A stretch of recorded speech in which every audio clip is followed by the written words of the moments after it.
Cette causerie autour du deuil est le fruit d'une belle amitié entre deux accompagnantes, Magali Lavalière, qui se dit démêleuse de nœuds dans le cerveau et éveilleuse de rêves professionnels, et moi, Dominique Duclos, qui accompagne entre autres les gens dans le processus de deuil.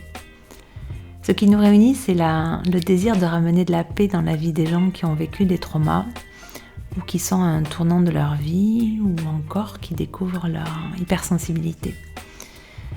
Ces podcasts sont nés d'une envie profonde de détabouiser et mettre en lumière le chemin du deuil à partir de ma propre expérience et de mon rôle d'accompagnante.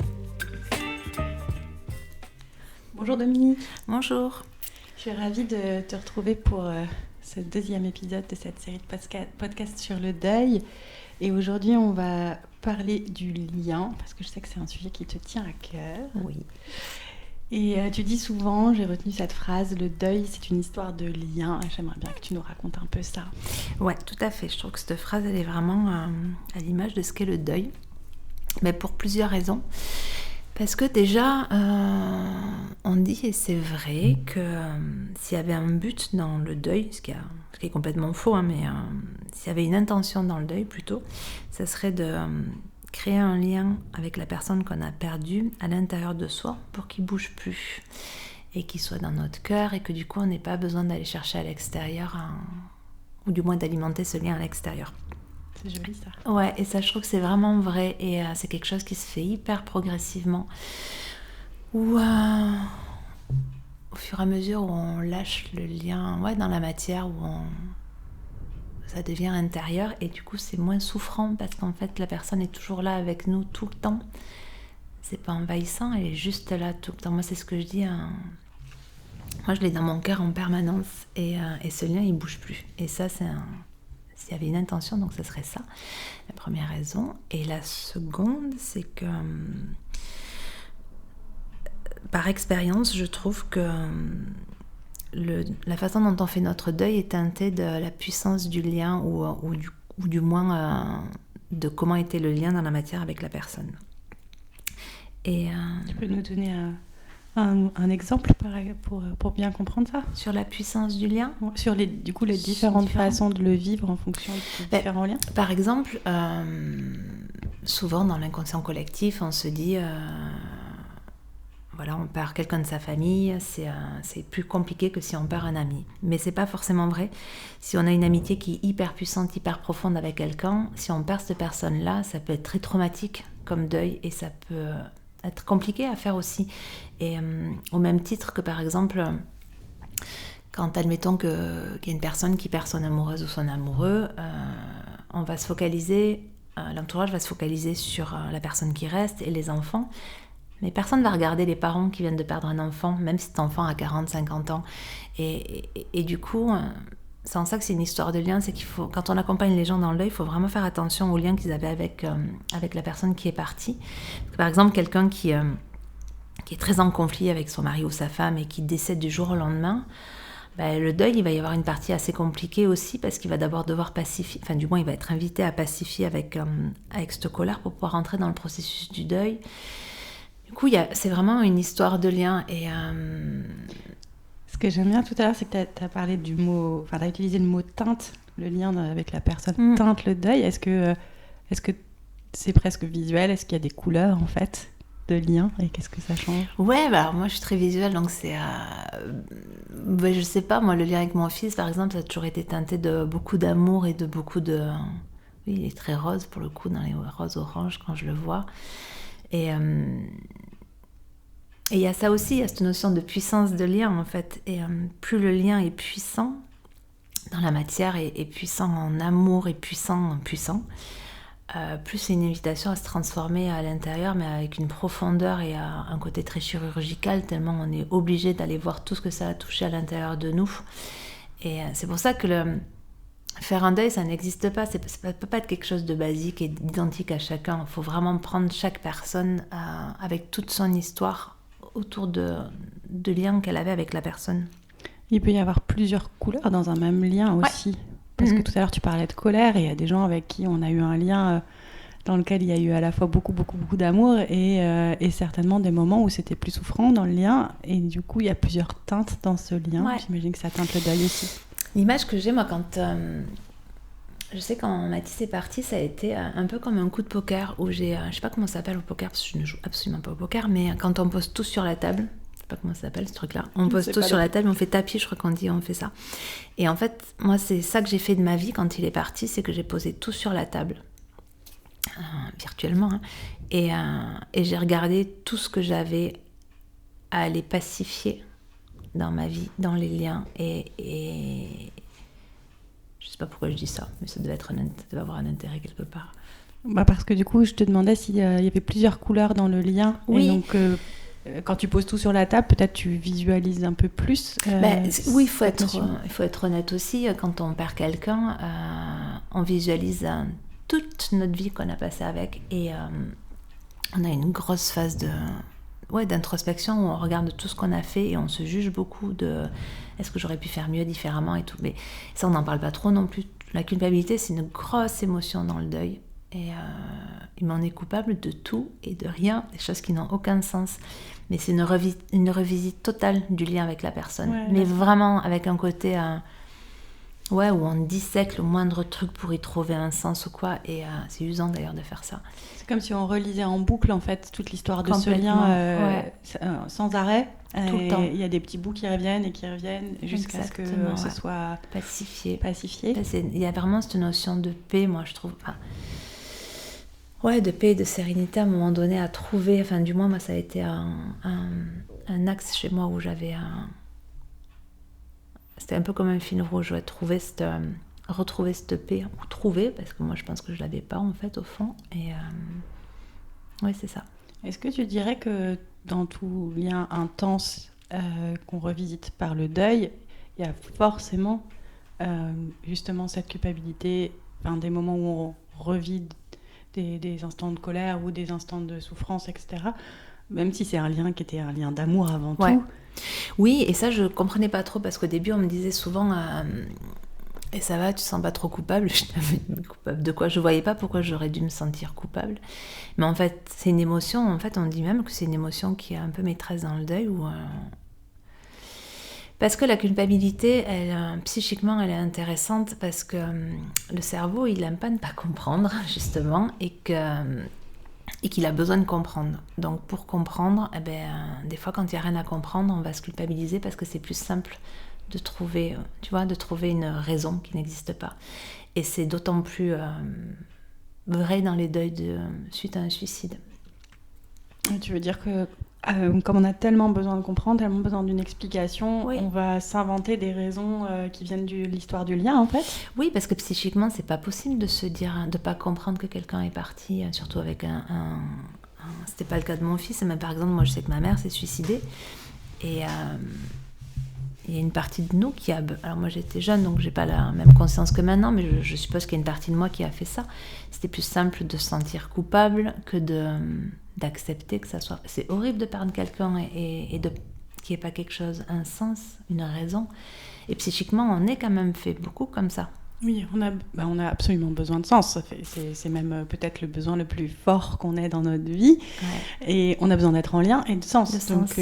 là, on perd le lien. Si en plus on perd le sens, il y a un truc qui n'est pas possible. C'est pour ça que souvent on dit que les gens qui perdent quelqu'un, on a besoin de donner un sens à ça. Il y a des gens qui montent des associations, il y a des gens qui écrivent, il y a des gens qui font plein de choses différentes. Et moi, entre autres, c'est dans l'accompagnement aussi, dans les personnes en deuil, où je mets un sens aussi dans l'expérience, pas dans la mort de la personne. Parce qu'au début, je disais...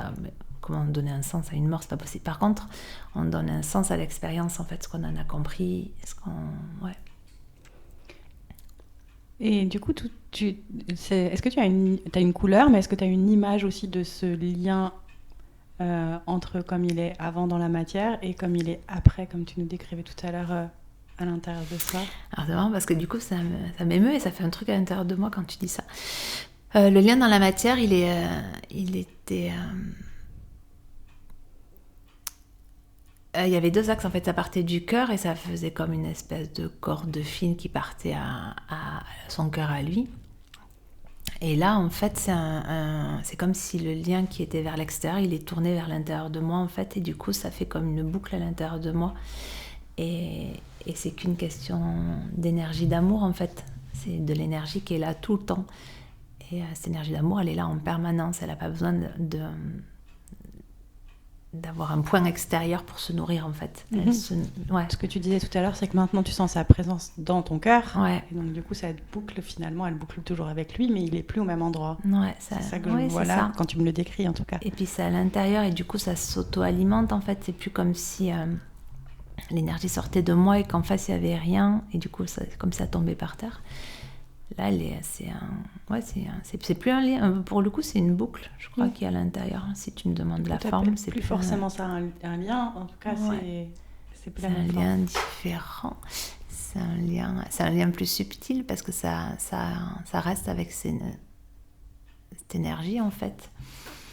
Il n'y a pas besoin de support dans la matière. Ouais. C'est quelque chose que tu as pu observer chez des gens que tu accompagnes aussi, ça ? C'est le chemin, en tout cas. Je remarque que les gens que j'accompagne et qui alimentent toujours ce lien dans la matière, c'est très souffrant. Et on en revient à cette culpabilité, en fait, on se sent coupable de lâcher le lien dans la matière. En fait, c'est un peu comme si on avait un trapéziste là qui passe d'un trapèze à un autre. Tu vois cette image ? Et cet espace au milieu là où il lâche le premier trapèze, il n'a pas encore attrapé le second. Et je trouve que c'est ça, cette histoire de lien aussi, c'est qu'à un moment donné, quand on lâche le lien dans la matière, on n'a pas encore attrapé l'autre et on est dans cette zone-là hyper inconfortable où on ne sait pas. Et une fois qu'on a attrapé l'autre trapèze et qu'on comprend que ce lien-là, c'est un lien d'âme et de cœur, en fait, et c'est pas un lien de personnalité, c'est ça. C'est que dans la matière, on est lié à l'autre par sa personnalité, par notre personnalité, par tout ça. Sauf que quand on comprend que c'est beaucoup plus grand et vaste que ça... Et du coup, c'est un moment entre les deux trapèzes où c'est clairement important d'être accompagné. Oui, parce qu'en fait, sauf quand on est déjà dans ces notions de lien-là, on sait que ça existe, on sait vers quoi on tend. Mais j'imagine que les gens qui n'ont jamais conceptualisé ou conscientisé cette notion de lien, de cœur à cœur, d'âme à âme ou quoi que ce soit, effectivement, c'est comme un saut dans l'inconnu, on sait pas tant qu'on l'expérimente pas.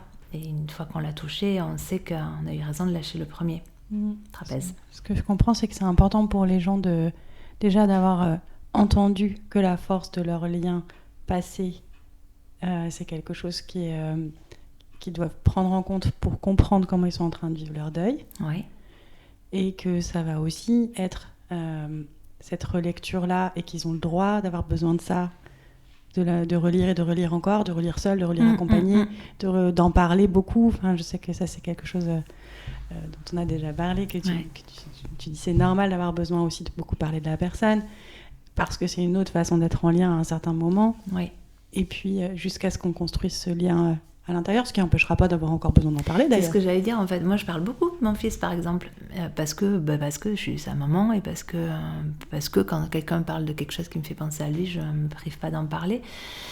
Mais c'est par amour en fait que j'en parle, c'est pas, ça vient d'un endroit à moi qui a juste envie de parler de lui parce que je l'aime et c'est ok.